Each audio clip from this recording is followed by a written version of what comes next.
Bismillahirrahmanirrahim. Assalamu alaikum wa rahmatullahi wa barakatuhu. Welcome to the BA Sani YouTube channel pet. Yat zan now to this is Aika with Insha. Video start karne bront agar tu san channel pet nahi chu. San YouTube channel karjo subscribe. Video karjo like the share bidi jo panun feedback. Az banao is veg Maggie. Yemish recipe butahi se share kar. To karo is recipe start.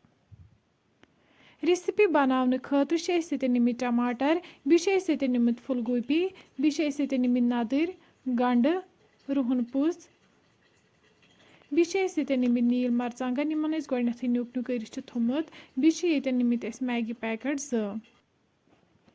वनी यन कड़ाई अत मज throw one तेल तेल युथु गरम गस अत मज throw one गंड यथ गोडनेथ न्यूक न्यूक कर थोमुत गंड ज्यादा फ्राई कर यह हल्क फ्राई कर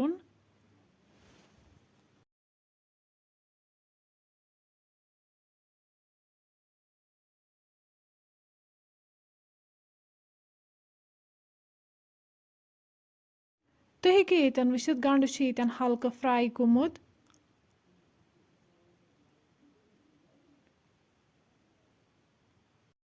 अम पत करो वन अत मज बाकी सब्जी ऐड यन निमित नदर फुलगोभी रुहन पुस बेस निमित टमाटर वन करो यह सारी सब्जी असल पे मिक्स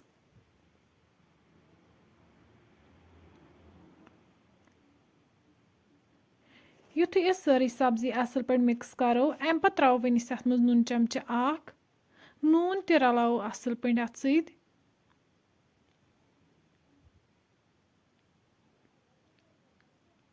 वन सब्जी फ्राई करें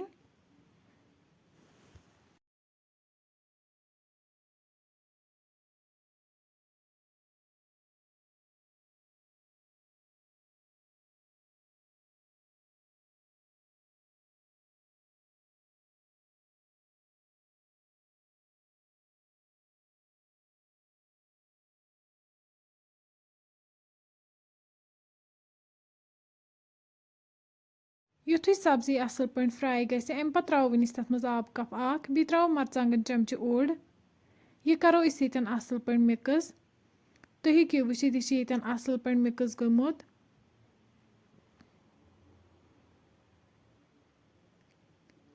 वन त्रो लास्टस पे अत मज नील मरचांगन यम ते करो वन अत मज असल पे मिक्स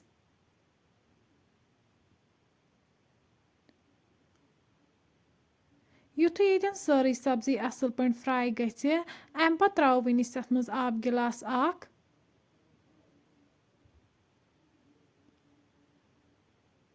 वन प्राड़ो तीस कालस तथ ग्रेक यह तुम हेको वुचित अत आय यन ग्रेक अम पत करो वन अत मज मैगी ऐड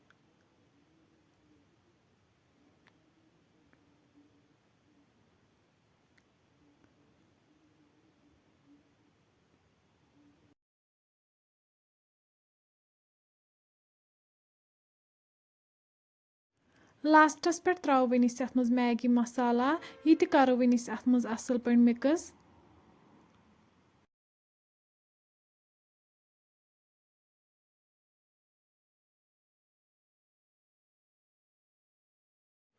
वन थो अत पे ठाण तीस कालस अमिच ग्रेवी कम गस 10 मिनट बाद तुलो वन यन ठाण थोद माशाअल्लाह तुम हेको यन वुचित सन वेज मैगी बिल्कुल तैयार लास्टस पे करो वन अत गार्निश ताज़ दान वल फ्रेंड्स अगर तुम सोन अजुक सिंपल वीडियो पसंद आमुत सन यूट्यूब चैनल कर सब्सक्राइब वीडियो कर लाइक तो शेयर बे दीजिए पनुन फीडबैक अल्लाह हाफिज़।